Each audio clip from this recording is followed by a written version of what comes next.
Assalamualaikum warahmatullahi wabarakatuh. Kembali lagi bersama Armau Gaming. Okay guys, kali ni aku nak main game Punch Button Tower. Salah satu game yang pernah menjadi kontroversi dekat Roblox. Okay, kau ikut tempat aku. Kau akan masuk kat sini. Kau lurus. Kau pergi dekat benda kau ni. Kau masuk sini. Lepas tu, oh my god, sekejap.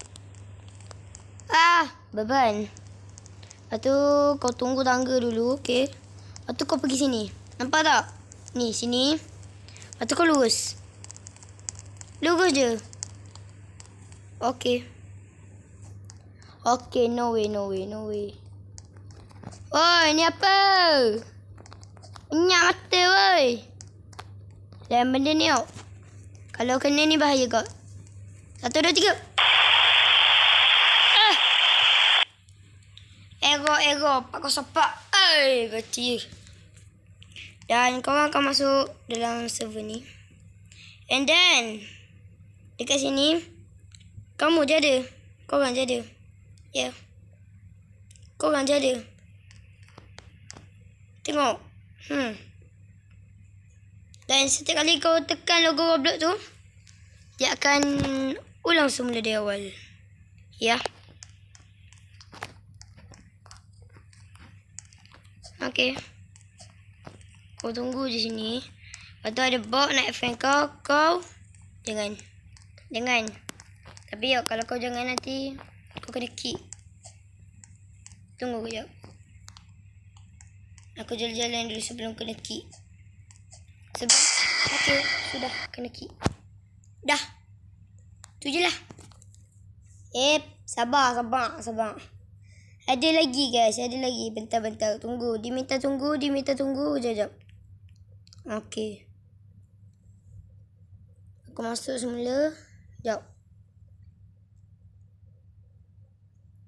Lambat ke benar nak masuk ni. Okey.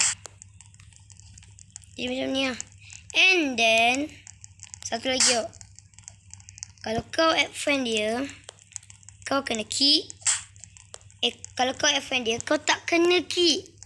Dan cara nak keluar tu, ada satu je cara dia. Tekan ni. Ni. Butang petuk rumah tu.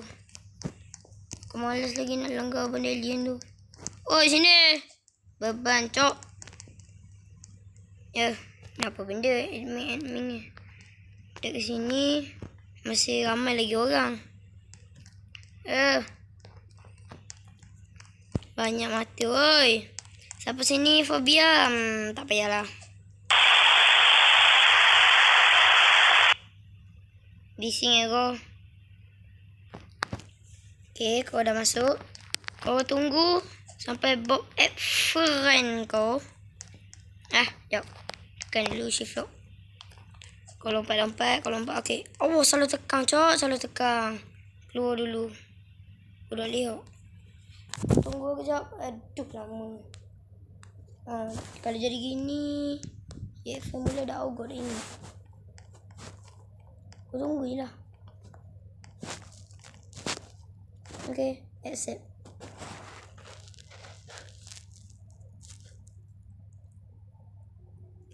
Oh, kau dah kan? Dah. Okay, bot is here. And then aku keluar dulu. Bye. Dah. Tentu je, easy. Tengok video gitulah. Baik tu. Kejap. Aku tak tutup lagi. Mampus aku tak tutup lagi.